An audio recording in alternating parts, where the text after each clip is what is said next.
دہلی میں کابینہ کمیٹی برائے سلامتی کا اجلاس منعقد ہوا۔ وزیر اعظم نریندر مودی کی صدارت میں جموں کشمیر کے حوالے سے کابینہ کمیٹی برائے سلامتی کا اجلاس ہوا ہے۔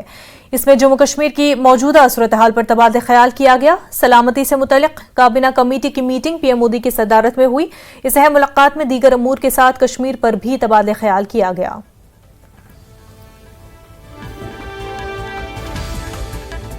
ضلع کپواڑہ کے کیرن سیکٹر میں فوج نے دراندازی کی ایک کوشش کو ناکام بنا دیا ہے۔ علاقے میں فوج نے 2 دہشت گردوں کو ہلاک کر دیا۔ ذرائع کے مطابق دراندازوں کا ایک گروپ ہندوستانی علاقے میں داخل ہونے کی کوشش کر رہا تھا، تاہم فوج نے مشکوک نقل و حرکت دیکھ کر ان کو واپس جانے کو کہا۔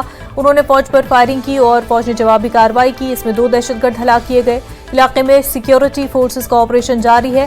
تفصیلات کے مطابق آج سویرے دراندازوں کا ایک گروپ اس بار آنے کی کوشش کر رہا تھا۔ الرٹ جوانوں نے ان کو للکارا اور بعد میں ہوئے فائرنگ کے تبادلے میں 2 کو ہلاک کیا گیا۔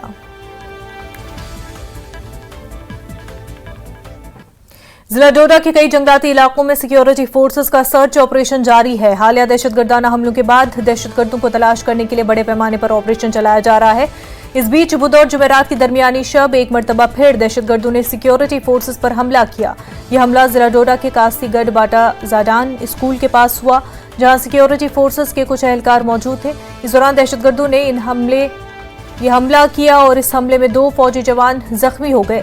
فورسز نے بھی دہشت گردوں پر جوابی کارروائی کی اور اس سے دہشت گرد وہاں سے فرار ہو گئے۔ زخمی جوان کو پہلے G M C Doda refer کیا گیا اور بعد میں انہیں فوجی اسپتال منتقل کیا گیا۔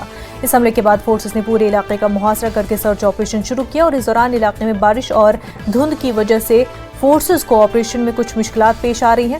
انکاؤنٹر کے مقام پر D I G Doda range, S S P Doda, S P operation اور فوج کے عہدیداروں نے دورہ کر کے صورتحال کا جائزہ لیا۔ ادھر ضلع ڈوڈا کے دیسا لال درمن فارسٹ رینج کے اوپری اڑبگی علاقے میں بھی سرچ آپریشن جاری ہے۔ یہاں دہشت گردوں نے پیر کو فوج پر حملہ کر کے ایک افسر سمیت 4 جوانوں کو شہید کیا تھا۔ ادھر ڈوڈا میں ہی دیسا باٹا علاقے میں کرالان اور اخوان جنگلات میں حال ہی میں ہوئے فائرنگ کے تبادلے کے بعد سرچ آپریشن جاری ہے۔ ذرائع کے مطابق ڈوڈا رینج میں 10 کے قریب غیر ملکی دہشت گرد موجود ہیں اور انہیں ختم کرنے کی کوششیں کی جا رہی ہیں۔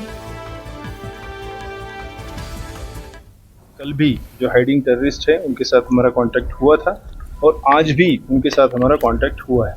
سرچ آپریشن پروگریس میں ہونے کی وجہ سے ابھی میں آپ کے ساتھ ساری ڈیٹیل شیئر نہیں کر سکتا ہوں۔ آپریشن ہمارا پروگریس میں ہے اور جلدی کامیابی ملے گی۔